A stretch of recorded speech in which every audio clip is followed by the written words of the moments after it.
Well, hello everybody and welcome back to the channel, friends. It's time for part 2 of our very first two-parter for Babylon 5 as we watch episode 19 of season 1 entitled A Voice in the Wilderness Part 2. Free Mars Movement, Epsilon 3, Going to the Sea, Help Me. I think that's about it. Friends, if you could do me a favor, hit that like button, smash that subscribe, ring that bell for notifications. It greatly helps out a small channel and it allows me to alert you next time it's time to board Babylon 5. And of course, if there's anything that we do that you would like early or in its full-length format, the link to our Patreon is in the description. Not a fan of Patreon. Stick with us here on YouTube memberships. You'll get all of our episodes about a day early, plus any bonus episodes we come up with. But my dear friends, all that is then and this is now, and now it's time to be all alone in the night as we watch Babylon 5 Season 1 Episode 19, A Voice in the Wilderness Part 2. Prepare to engage maximum warp reaction. And away we go!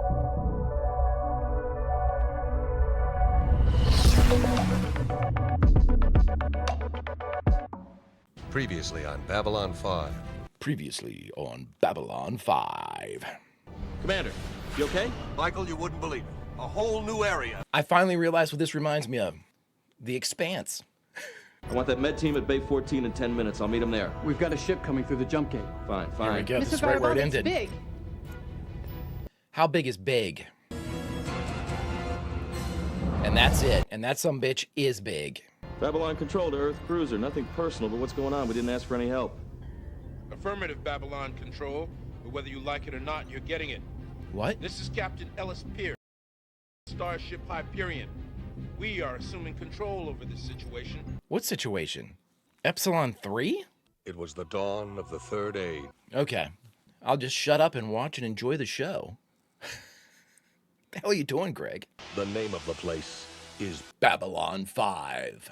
I guess I'll confess this. I really shouldn't. This is the internet. But I can't, sometimes I just can't take this uniform off. And so I will like stride into my kitchen like Jeff Sinclair. Report. Like, it's breakfast. You know?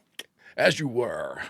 I have begun to love Jeff quite a bit. Maybe unhealthily so. How is he? I've managed to stabilize his condition. Do we know his race? Commander, Captain Pierce is coming aboard. He'll meet you in the briefing room. On my way. I want quarterly progress reports on his condition. I don't understand the ranking system too much here, but I mean, shouldn't Commander outrank Captain, especially on his own command? Transport tubes. Oh, hi, how are you? Cushy. All the comforts of home. Oh, great. We were ordered to report here and assume control. On whose authority? Office of Planetary Security. For what reason? Based on what you described, the civilian and military potential is staggering. We can take care of it ourselves. For now, maybe. But since this is neutral boy. territory, Oh boy, yeah. International waters. to make sure Earth gets first dibs, to prevent anyone else from sending down a team, and to protect this station when the other races get tired of being told they can't take what's ours. I appreciate the fact that we had this situation under control and quiet until you blew in here with a heavy cruiser. Yeah, dipshit. What's going on? A show of force. We got our asses handed to us by the Minbari. Force doesn't work, dude. They'll be less inclined to start something. Uh-huh. What's the status of your prisoner? The patient is in med lab. His condition uncertain. Not a prisoner. Commander. This isn't a backwater outpost or bronze tech world where you can come in, bare your teeth, and expect everyone to fall in line. This is a diplomatic station, and your kind of heavy-handedness is just going to make our job harder. Come on, Jeff, that's... Enjoy the accommodations, Captain. I'll do everything I can to make sure your stay here is a brief one. That's all. Tear him up, Jeff! Tear him up! Oh, I love when Jeff gets pissed. I like when Jeff gets pissed to the point where he almost loses it and then reels back in. Hey, look, they're humans too. Hey, they don't think so. Why should I? You're just a bunch of damn ingrates and crybabies. No, for God's sakes. Teach them who's in charge here. Like my granddad used to say, nuke them till they glow, then shoot them in the dark. Oh, Mike, don't do it. Mike, don't do it. Just like magic. Go ahead and do Magic? it. Want to see magic? I got a little magic trick for you. Now you see him? Hey, can that magically pass through the top of the bar? Hey, let go! I'll need complete complete silence. I'll have to ask for another volunteer from the audience. Let's see, what was that magic word again? Shazam? Shazam. Try it again and again until we get it right, huh? Everybody on edge. Jeff and Mike kicking ass. Chain of command. There is nothing I can do. Oh, Senator, come on, man. I was personally assured by President Santiago that I had final authority over this sector. I refuse to surrender that control without express orders from the President. The President is rather busy at the moment. What? As far as I'm concerned, until I'm officially told otherwise, this is still my jurisdiction. Yes. I don't want to resign over this, but I will if I have to. All right, Commander. The Minbari won't like that. Maybe I can get Captain Pierce to accept shared jurisdictions. Senator. It's the best I can do for now. Jesus, you don't do anything, dude. Talking circles, man. Hidoshi just, Jesus, he does nothing. Yes. Something's happening down in Epsilon 3, Commander. You better come take a look. On my way. That, to me, is one of the definitive Jeff moments. He is literally taking his jacket off and he has to like force shrug out to get to his communicator. 4 of the Hyperion ships have been disabled in the last 5 minutes. The counterattack looks even heavier than when we were down. I noticed the same thing. Definite escalation. Commander, Captain Pierce on the link for you. Put him through. How'd you do, dipshit? Because you can't get near the planet's surface without a properly encoded jamming device. What?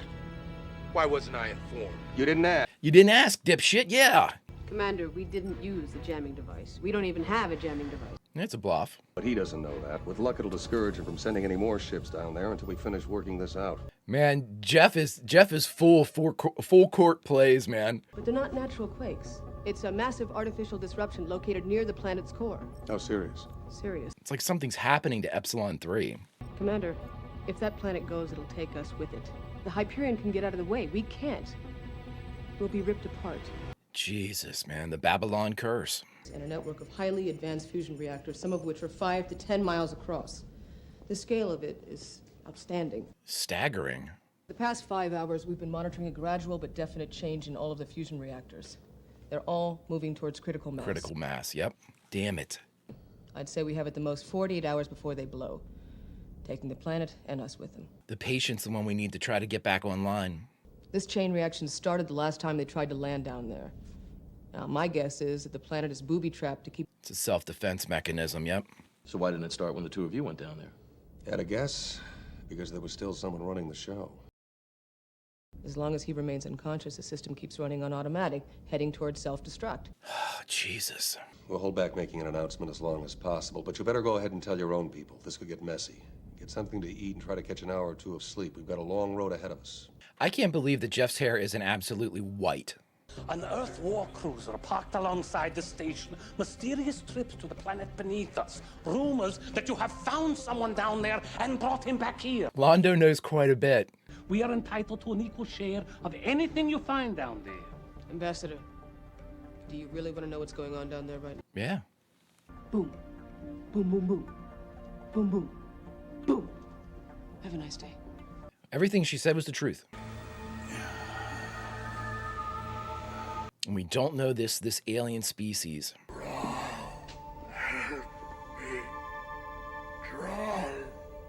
Drawn?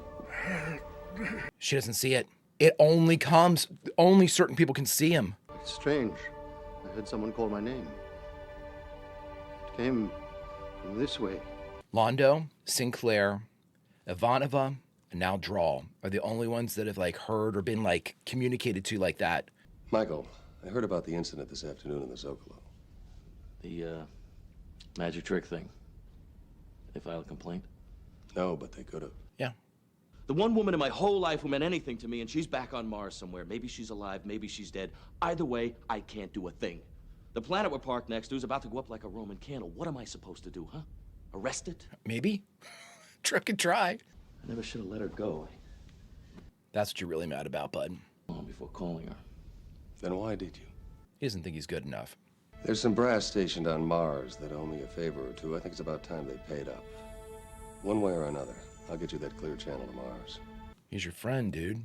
Jeff is fucking baller, man. I'd appreciate it if you could make sure Ivanova gets on the last ship out. She'll want to stay, but she's got her whole career ahead of her. Understood. You get on there too, dude. Jeff ain't leaving. It would take the whole station to get him out of there. And Susan, for that matter. I don't think any of them would leave. I heard him call my name. No, that's quite impossible, all right? The patient is comatose. No, I'm afraid I'm going to have to insist that you leave now. Doc, I mean, we have to follow every potential lead here. You. How, dude? Destroy you. Oh. It's too late, dude. Without the heart. Without another. Someone has to take his place. Oh, shit. What do you say, the heart? What the hell do you think you're doing? That planet's set to blow if your team goes down there. We've just received confirmation From a source with every reason to lie to protect what's down there. All right. If you're going to go down there, dude, I'm sending a communique out to the president that if it blows up, it's your fault. We're going. What are you going to do? Shoot us down? If that's what's required to protect this station, yes. Excuse me? You heard me, motherfucker. If you order your ships to fire on my fighters, you can kiss your career goodbye. And if you go down there, we're dead anyway. Who gives a shit? You're bluffing. Lieutenant Commander, open fighter bay doors. Fighter bay doors aye. Jeff said, deal me in. You want to bluff? Let's see. As far as I'm concerned, we've got nothing to lose. How fucking cool Jeff is, man. Status. They're canceling the launch. He blinked. That won't last forever. We've got a ship coming through the jump gate. I don't recognize that. What the hell is that? They're shooting Babylon and the ship. We're being scanned. They're accessing our language and translation files. What the hell? We have been 500 years searching for this place. This world belongs to us. We are lost of our people. Who are your people? This is the Earth Alliance cruiser Hyperion to Intruder.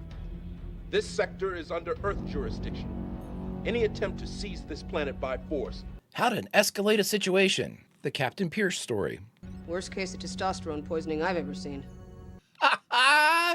Oh, I'm using that. Signal was not meant for them. Was put here to hide from them. I live in the heart of the machine. We are one. 500 of your years have I waited in the machine. Watched this great place being built. Learned your words. Please, you must stop them. It's not for them. It's not for this time. Not for this time? My guess is he's been dying for a while. That would explain the seismic disturbances. The more that he suffered, the more the system began to malfunction. But without him, the planet is dying. The earthquakes were him losing control. Not for this time. Get Kosh up here. Yes, but he did not tell us anything more than he told you. Would you mind telling me what you were doing there? Drawl said he wanted to go to the sea. His spirits cried out to me in the night. I wonder if he could take his spot. Ah, so you also saw him? Yes. My guess is that the machine is still tuned to his condition and was sending a kind of distress signal. Neither of them believe that to be the case, Jeff. He heard him. Watch. This is going to be all about Jeff. But the answer is there, if you have ears to hear it. And what answer is that? Together, we have the firepower. We can take them. If we coordinate our firepower and link our fighter squadrons, we can launch a preemptive strike and outflank them. You can't. Yes. Oh, I love it. Beautiful shot. Appeared to me out of nowhere. Strange. I wonder why he appeared just to you, Drawl, and the commander. You can be of great service, Ambassador, if you are willing to dare greatly. You're talking to the Centauri who led the raid on Phallus 12. Really? Led the raid? One of us will not return. Yes? That much is certain. As a young and foolish Centauri, I swore that I would die on my feet, doing something noble and brave and futile. And futile. We will go together. God, I got tears in my eyes. I can love that character, man. Londo is such a badass. Led the raid. Stop all outgoing traffic. It's too late. 3 transports have already left, and one's about to get to the gate, and... No one on the station is as they appear. You send ships to our world. No more lies. Now we take what is ours. Don't sing it, bring it. Who's flying? Is that Londo? Is that Londo flying? Babylon 5, we need your support. Launch fighters, fire at will. Launch fighters. Oh my God, it's on. God. Whoever's piloting that shuttle's a madman. Please be Londo. Please be Londo. Yes! Just like Valis 12. Yes! Valis 12. I gotta make sure I write that down. Oh my God. This is the point where the planet's defense system opened fire last time. It won't this time. The defense system isn't firing. It's letting them in. Lieutenant Commander, we got a shuttle coming out. The Guardian's in there. War going on out here. Security to CNC. I'm in pursuit of the transport. Garibaldi? Mike, no. Negative. It's too dangerous. Nope. Hey, if they can make it, so can I. No, Mike. Let's see what this heavy cruiser can do. Who said the good old days are gone, eh? You're back, buddy.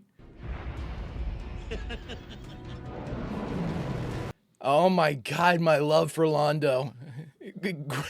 Growing exponentially in this episode. I did not think that was possible. Hyperion's forward guns powering up. Preparing to fire. Locking on. Woo! Oh, I thought that was one big ship. There are three separate ships? All right, I love this episode.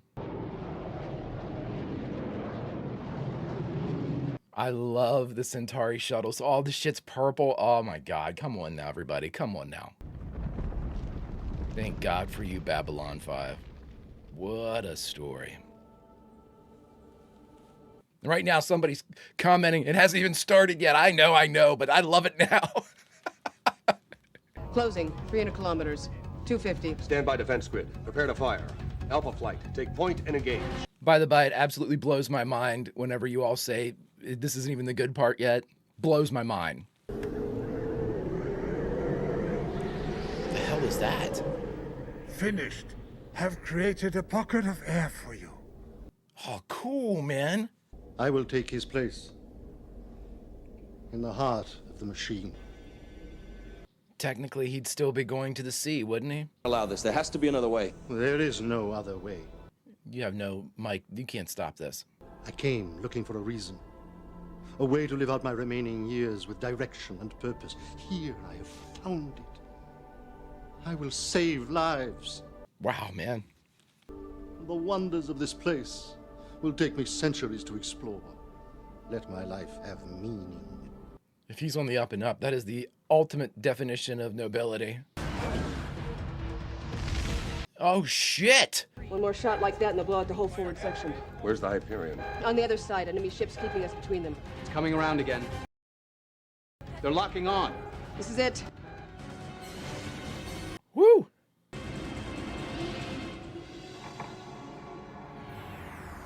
Hell? Oh, Draw, you did it, buddy. It belongs to none of you. It belongs only to itself and to the future. Commander Sinclair. To the future. Not for this time. They would give any race an advantage over all others. Thus, it is in the interests of all races that none should gain exclusive control of it.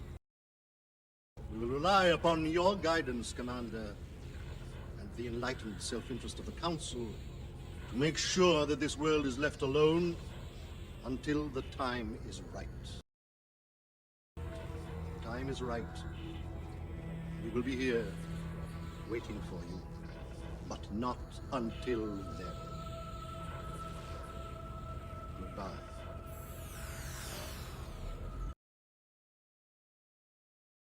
This is insanity. Somebody better get Pierce on the link. Commander, the enemy ship is moving again. It's headed toward the planet. What, didn't they get the message? They got it. They got I don't it. think they believed it. Little conjunctivitis there for Jeff, but that's all right. He deserves a little pink eye in this moment of stress. Oh, shit. I'm glad that happened because now Pierce might be like, maybe we'll back off a little bit.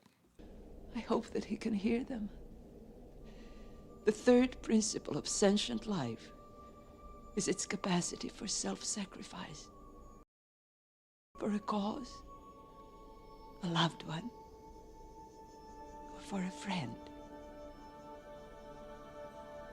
Goodbye, dear friend. Perhaps someday I may see you again. Wow, this is so good. Whew. Wow, holy shit, man, was that good. Holy shit.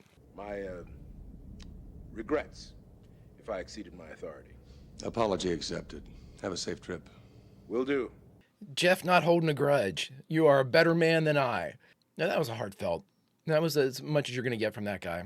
Michael, hi. I hear you've been turning Mars upside down looking for me. You know me. I don't know if you're okay. Look, Lise, these relays get kind of weird, so we don't have a lot of time. I just wanted to say that... Michael. Please, let me finish. I've made a lot of mistakes in my life. Oh, man. I thought maybe we could work things out if... Michael. I can't. Oh, if it's the job. I'm married. Oh, shit, dude.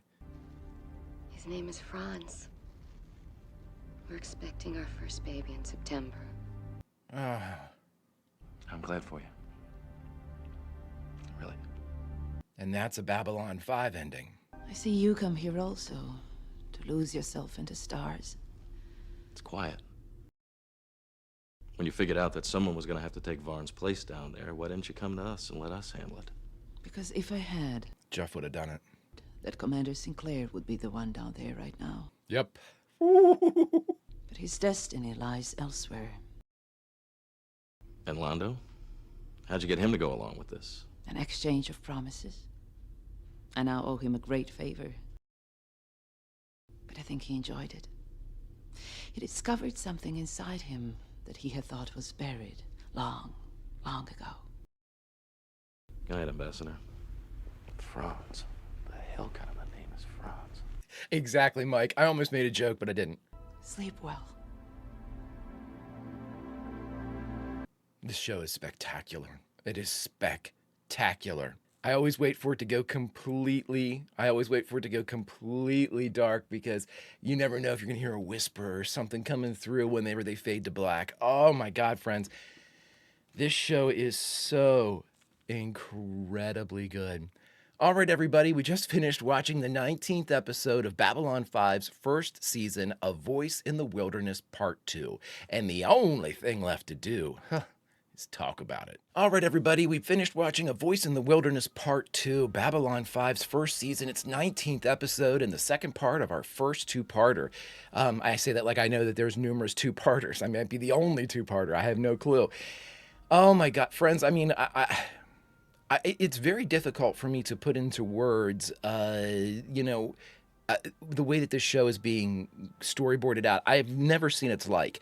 The Expanse is the closest, but The Expanse has a different narrative kind of track that it follows, and they're equally, by no stretch of the imagination, The Expanse and Babylon 5 are equally effective at what they do. It's just a different approach for each of them. And oh my God, Babylon 5 is the way that they are like picking and choosing the characters that step forward in each episode, the way that they are building off prior conversations and things like that. I mean, like I said, I don't think I've ever seen its like. Being serialized doesn't even begin to say what is some of the things that are occurring here.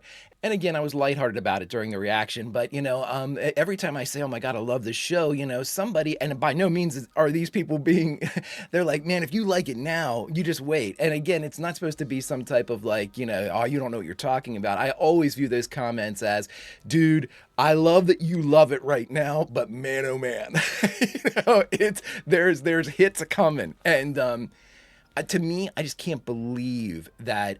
It's same thing happened to The Expanse. When I watched the first like half of The Expanse, I was like, "Oh my God, I love this show," and everyone was like, "Dude." Hasn't started yet.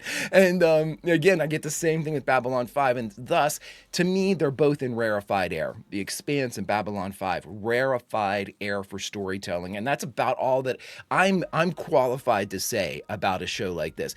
Rarefied air, a Mount Rushmore of storytelling that I've seen from these two shows. Unreal.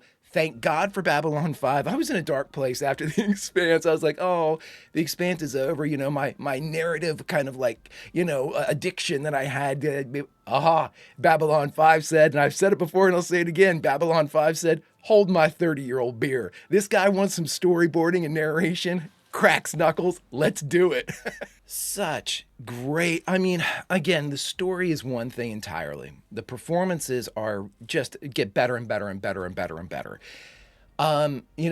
Jeff is an incredible character. He's an amazing commander. He is, I mean, I can understand now, at least from the eyeball, the perspective, why the Minbari champion for him. They've got their reasons, this side and the other, for why Jeff needs to be there. But again, it wasn't like they could have picked anybody that could have done this job better than Jeff. Is there somebody out there that could do it just as well? Absolutely. I'm sure that there's nobody is 100%, the best of the best.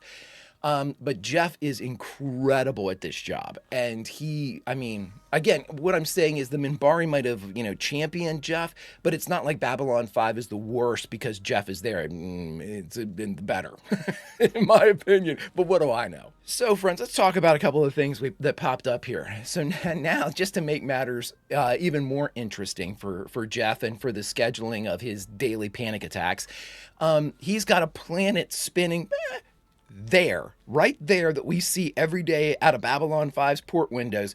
Right there, that planet, Epsilon 3, houses technology so profound it would change the course of the galaxy. If any one race got a hold of them, they would immediately have dominance over the others, if what Drawl said is to be believed. So if that's the case, and we have this incredible trove of I'm assuming, everybody assumes that technology can be bastardized into weapons. That's the way of the worlds, plural.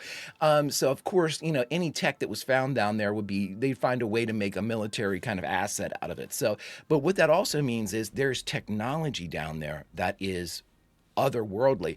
But they made specific comments to it. They said it is not for this time and it belongs to the future. Two separate comments that were made about that place. So I'm assuming now that means the caretaker, now in this case Drawl, has to sit there and wait until what is assumed to be the right time.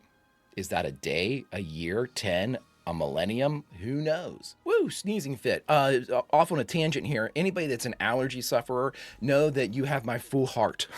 Especially during the season of pollination here in the spring. But anywho, I digress.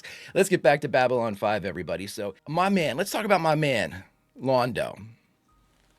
A couple revelations here for old Londo, at least for me.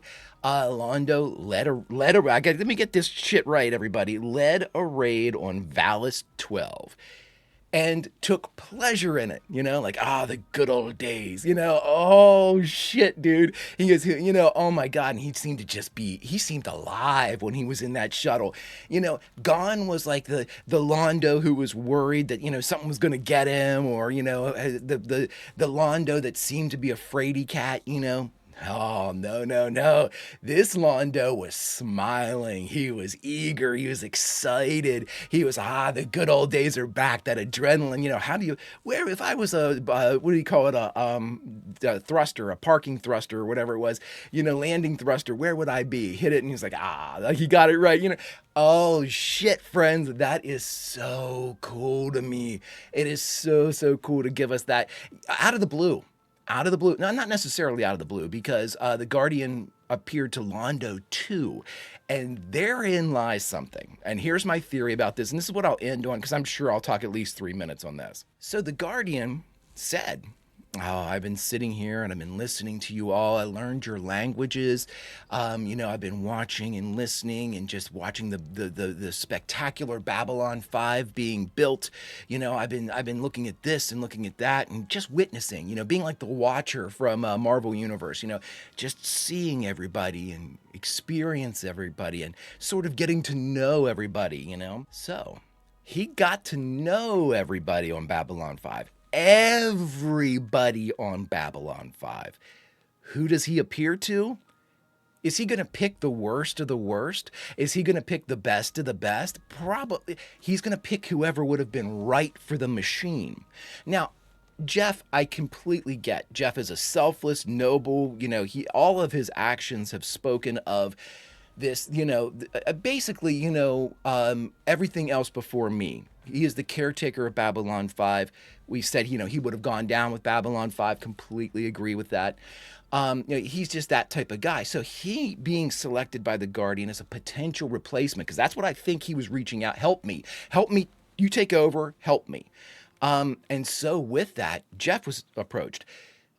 Let's just skip over our other guy for a second. Drawl was approached or called to, and that was when, as soon as Drawl arrived there, it didn't take the Guardian long to look at this guy and realize another candidate.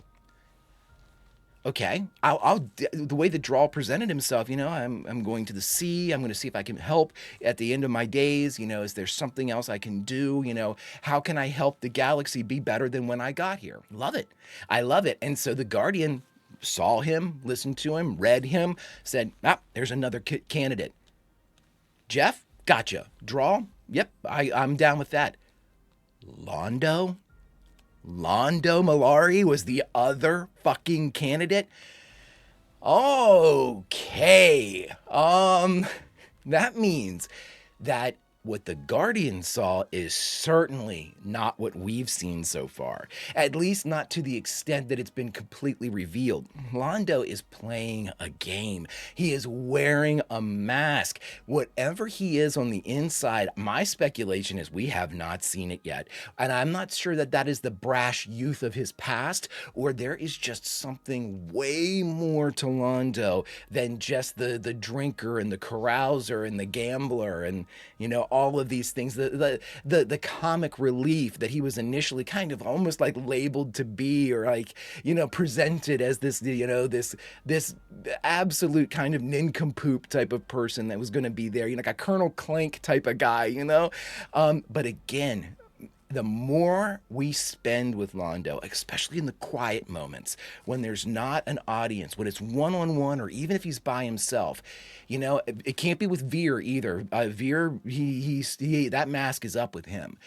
Everyone else, when he gets one-on-one, he becomes a completely different person. He becomes more serious. He becomes more nuanced. He becomes more perceptive. His observational skills just absolutely broaden. Like, it's almost like he takes off the glasses that he normally wears and he sees everything in 2020, And he is fascinating to me because of that juxtaposition, that incredible, it's okay. How to put this together the way that Jakar would want me to put this together. Whenever Jakar said, the people on this station are not as they appear, I immediately thought of Delenn. Right? Great counsel, all that shit. Londo was on my back burner. He might be, instead of being this happy-go-lucky guy, he might really be evil and, twisting a mustache and things like that, which he may very well end up being. But friends, my perception of Londo is changing by the episode. He was the one. Jeff, Drawl, Londo. We know Jeff. Understand it. Drawl, though we only knew him briefly, certainly seemed to fit the bill. The Londo that we know should never have been in that discussion. So friends, the only thing I can deduce from that is I don't know Londo at all.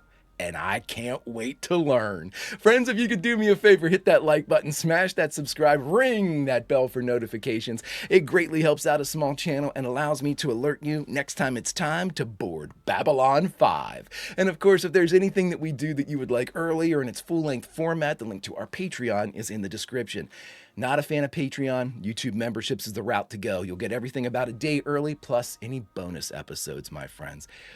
But oh boy, all that is then and this is now, and now it's time to say goodbye from this majestic, wondrous tale that we find ourselves in. Me at the beginning, many of you traveling for who knows how many times, but boy, oh boy, I bet you it's a good road to walk back down for all of you. If this first trek is any indication for me. But friends, it's time for us to say goodbye. So where should we say goodbye from? As part of the Greek chorus, as the ones that listen to the tale delineate its information and hopefully gain some more audience members. We get rewarded by being able to go back into the episode and saying goodbye from somewhere. So friends, here's where we're going to say goodbye from. At the end, when Mike and Delenn are looking at that sea of stars, that's where we find ourselves, where we think, and maybe, just maybe, the new Guardian Drawl listens. He hears, he judges. But will we measure up to Londo? Time will only tell, my friends. Until such time as we take to the stars once again, Vulcan roll, and I'll see you.